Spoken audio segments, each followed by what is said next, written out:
So bear with me for a moment on this video. I've got to get some clicks, got to do something contrarian, got to get your attention. So I'm going to throw this out there. This is something that nobody's actually saying. So it'll probably get no actual attention, but what if it picks up? What if I'm a trendsetter? What if I'm someone who sees something they don't see? What if Donald Trump is trying to throw the election? Now, work with me for a second.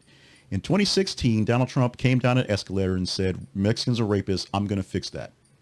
Paraphrasing a bit, but going from there. They went on to basically blast and insult all the actual people who've been running the government for a while, including Marco Rubio and Ted Cruz, calling Ted Cruz ugly, calling Marco little Marco, and going back and forth on many things on those levels. Work with me on those issues. Now, think about those for a while. He didn't expect to win. In fact, all the articles we read about that, him winning, basically had Melania in a corner crying and him kind of going like, oh, hell, now, as a way to we cut the dog was going forward. Many people had a chance to kind of go along with it and say, hey, Chris Christie's like, this is my ticket. I'm going to help this guy run the show, just to show that he was pretty much an S show in running shows, proving to the world that The Apprentice was all the imaginations of Mark Burnett, who's a genius, and Donald Trump isn't. He's president. 4 years go by. He brings in all these sort of weirdos that get a chance to do their weirdo stuff, and they almost wreck the government. He gets not elected again. They somehow we rally around Joe Biden because, as I said many times, Clyburn told us to. Clyburn told us to, and we did it. And we did it because he wasn't Donald Trump. And now, 4 years later, Biden, who said he'd be a transitional president just to get Trump out of office, has to now be a transitional president and get out of office. Now Kamala Harris has the reins. Not my pick because I wasn't going to vote for her in 2016. I'm telling you honestly. But she's the vice president. You can't jump over her. She's going to pick some vanilla white guy to be your running mate, and life will go on. She may win. She may lose. It's still essentially a coin flip of what's going to happen right now. Right now, Trump is still more or less ahead in the popular vote. But with Kamala Harris's numbers versus what Joe Biden had, he could win the popular vote and still lose the electoral college. The way it was before, if Biden wasn't winning the popular vote, he was going to lose enough states to lose the electoral college. He was going to lose, period.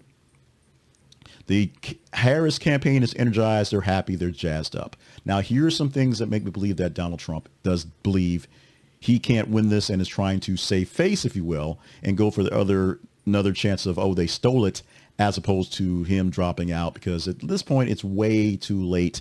Even if being president will keep him out of jail, he doesn't think he's going to win at this point, so he's got to find some way to say it was rigged and go forward. Let's start specifically with yesterday. As I record this video, it's the 4th of August. Yesterday would be the 3rd. That would have been a Saturday, and Donald Trump did a rally in the same location that Vice President Kamala Harris gave something a few days ago. Now, in this rally in Georgia for the president, we have an actual video up, a link up on the Conversation Project that talks about what he said yesterday. And in that video, in that link, in that actual discussion, it was a article from the standpoint of people writing about Republican operatives, Republican officials, the big cheeses in the state of Georgia, who are wondering why the hell Donald Trump is bashing their governor when they want to win Georgia. Well, he's bashing him because the governor said he didn't vote for him last time. And why the hell he's just going off on Kamala Harris and crazy stuff because he thinks this works for this base. It gets lots of reaction. The crowd is going for him. He said that Kamala Harris says her ways 17 times, or named 17 times, 17 different ways, and only 3 of them she likes. So I'm going to say one way she doesn't. For the record, Kamala is a Ugandan giant. He is a wrestler and one of my favorites from the 80s. He is very non-PC these days.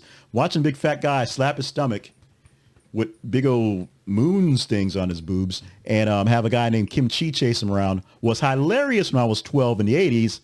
Not so much when I'm 50 in 2024.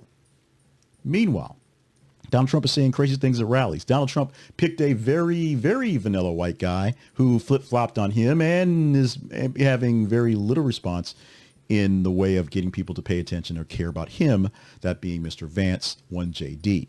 Also, if Trump is blasting Kamala Harris about her race, which he did big time at the convention for the NABJ a few days ago, trying to figure out whether she has to pick whether she's black or Asian, black or Indian, I should say, does that mean J.D. Vance's kids have to pick whether they are white or Indian? And if they pick Indian, will Trump say bad things about them? Didn't think that was coming up, did you? Well, guess what? J.D. Vance's wife is Indian. Yeah, that's something. That's there. There's so many things going on here, and so many things have been BS crazy for a while, but it was just the norm when we were figuring out why do we have to vote for Joe Biden, who's 800 years old, when Donald Trump is 797 years old and crazy. Well, now we don't have Joe Biden anymore. Now we have Kamala Harris, who is 20 years younger than Donald Trump. Donald Trump's now the oldest guy in the race. And so all these weird, crazy, senile sounding things sound even weirder, crazier, and senile now that he's the old guy that we're looking up to. So in the comments section, whether you like my take or hate my take, you love Trump or hate Trump, let me know what you think about this one specifically. Could it be time to throw the election? Could it be trying to make waves to find an out for when he thinks he's going to lose this time because he believes it's not going to work out his way? He'll never say that. He'll never bow out. And it's actually way too late at this point. I don't know who the Republicans would find. I guess they'd anoint J.D. Vance as the next guy, and that would be a real disaster.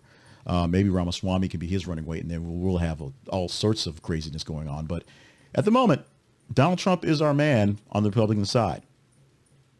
Should he be? Does he want to be? Is he trying not to be? Your comments, all welcome.